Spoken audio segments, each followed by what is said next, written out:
قصد ضبط الترتيبات الأخيرة لانطلاق موسم الحج، أشرف وزير الشؤون الدينية والأوقاف محمد عيسى اليوم على افتتاح اجتماع تنسيقي بين الديوان الوطني للحج والعمرة والوكالات السياحية، وذلك بدار الإمام الجزائر العاصمة. تم من خلالها إطلاق قافلة تجوب جل ولايات الوطن تحمل معها مجسمات للأماكن المقدسة من أجل شرح طريقة أداء مناسك الحج.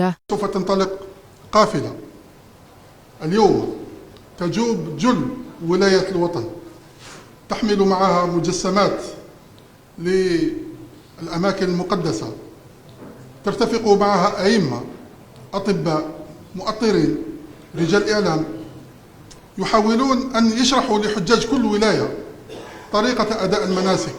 فيما يخص عملية الإسكان الإلكترونية التي أطلقها ديوان الحج العام الماضي، أكد عيسى أن العملية سيعاد صياغتها مجددا هذا الموسم. أظن بأن العملية التي بقيت علينا هي عملية الإسكان الإلكتروني، والتي سيعاد سوقها هذه السنة بالنظر إلى نجاحها الكبير، لكننا سنبدأ فيها مبكرة حتى نتجنب الخلل الذي وقع في بعض الولايات في السنة الماضية.